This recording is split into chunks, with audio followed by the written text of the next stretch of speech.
Donald Trump is going viral once again, and I have some wild clips to play for you guys of him lashing out, melting down during his on-camera deposition in the E. Jean trial case that he went through a few years back. And this comes at a critical moment for the Trump campaign when they are already struggling with women voters across the country. Not just suburban women, but black women as well, after his Kamala Harris attacks have backfired in his face. But Donald Trump has since doubled down. He has doubled down on his racist attacks and his sexist attacks, and these clips might actually surprise you. I mean, Donald Trump says some absolutely vile things, and we already knew that he was viral, but before I play this clip, I want to read this tweet from Peter. MAGA seems perplexed how Trump lost his case against E. Jean Carrol. It's not a mystery at all, and certainly not some grand conspiracy. What the jurors who found Trump liable for sexually assaulting Carrol saw was Trump's taped deposition. That deposition was insane. Trump said it was, quote, largely true that stars could, quote, grab women by the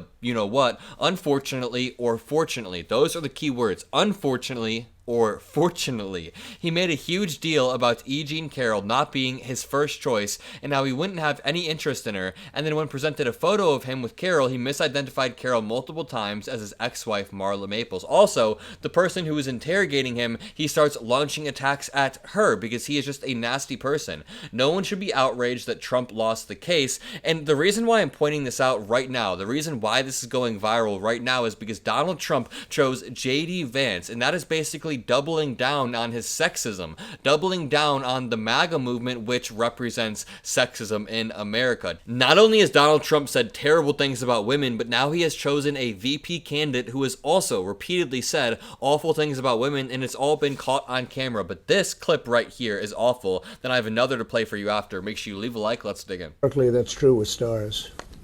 It's true with stars that they can grab women by the... Well, that's what it's. If you look over the last million years, I guess that's been largely true. Not always, but largely true. Unfortunately or fortunately. When you said in that video that Ms. Leeds would not be your first choice, you were referring to her physical looks, correct? Just the overall. Not. I look at her. I see her. I hear what she says. Whatever. You wouldn't be a choice of mine either, to be honest with you. I hope you're not insulted. I would not, under any circumstances, have any interest in you. I'm honest when I say it. I would not have any interest in. This is just a ridiculous shell of a man. He has the gall to walk in there completely orange and sweaty with terrible hair, and he says that he has no interest in getting with her. I'm sure she is disgusted, revolted by him. Let's keep going. Interested. I don't even know who the woman. Let's see. I don't know who. It's Marla. You're saying Marla's in this photo? That's Marla. Yeah, that's my wife. Which woman are you pointing to? No. Here. Carrol. Oh, The person you just pointed to was E. Jean Carrol. Who is that? I have another clip to play, but the parts that left a bad taste in my mouth mainly during that was when he said, unfortunately or fortunately. He literally said that it could be fortunate that stars could grab women by the you-know-what. I also hate, well, I hate the entire clip, but I hate when he starts to attack the woman who is interrogating him. That is just so disgusting. Donald Trump has such an instinctual hatred towards women that he can't go 10 seconds without just attacking everybody around him. But let's watch this one that was aired by CNN. Read the next, go ahead. That she's not my type? Yeah, because it's not politically correct to say it, and I know that, but I'll say it anyway.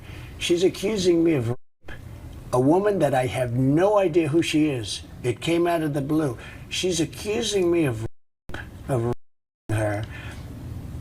The worst thing you can do, the worst charge, and you know it's not true too. You're a political operative also. You're a disgrace. But she's accusing me, and so are you, of rape, and it never took place.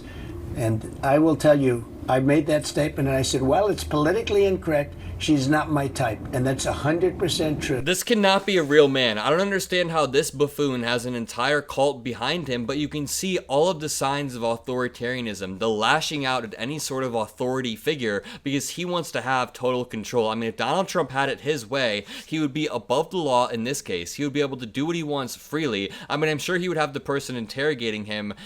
I don't know what he would do to them, but Donald Trump has so much ego that anytime a court case goes against his his way. The courts are rigged. The judge is rigged. The DA is rigged. The judge's daughter is conflicted somehow and apparently pulling the strings behind the scenes. And whenever Donald Trump loses an election, the male men and the male women, they're rigged. Everybody from the election officials at the top, Brad Raffensperger, to the people at the bottom just delivering the ballots, the poll workers, they are all rigged. Donald Trump has a tendency to lash out because he wants to be the authority figure. Again, it is a tendency of authoritarianism to undermine every single institution around you. I have some viral clips of me going to Trump rallies, talking to his supporters and asking them, do you trust the FBI? They say no. Do you trust the DOJ? No. Do you trust Bill Barr or Mike Pence or Mark Meadows? No, they're all rhinos. You don't trust Mitt Romney. You don't trust any of these people. You only trust Donald Trump. And they say yes. First of all, how? How do they only trust this buffoon of a man, like I said, who's orange and who just lashes out at everybody around him? But secondly, that is a sign of authoritarianism. Donald Trump has such a stranglehold on the entire Republican Party that if he had 20 more years, who knows where it would go. This article reads, Trump defends Access Hollywood tape. In the deposition, Trump repeatedly denied Carrol's claims as he attacked her appearance and claimed the case was a hoax, but then in the very next breath, he says, fortunately or unfortunately, we could just do it if we wanted. Carrol's lawyers played for Trump the infamous Access Hollywood tape that surfaced ahead of the 2016 presidential election, in which Trump is heard saying lewd comments about grabbing women to television host Billy Bush. Trump defended his comments in the deposition as locker room talk, but it's insane to me, again, that Donald Trump says such contradictory things so close. Trump mistakes Carrol for ex-wife. At one point during Trump's deposition, Carrol's lawyer, Roberta Kaplan, showed the former president a years-old photo of him and Carrol in a receiving line. Upon seeing the photo, Trump mistook Carrol for his ex-wife, Marla Maples. That's Marla. Yeah, that's my wife. Trump comments on the lawyer's appearance. Near the end of his testimony, Kaplan also played Trump a video of him at a campaign rally denying the claims of another woman, Jessica Leeds. Leeds accused Trump of groping her during a flight in 1979 and testified at the trial on Carrol's behalf. Trump, during the rally, said she would not be his, quote, first choice. After the video was played, Trump in his deposition again denied Leeds' claims before doubling down and then in the next breath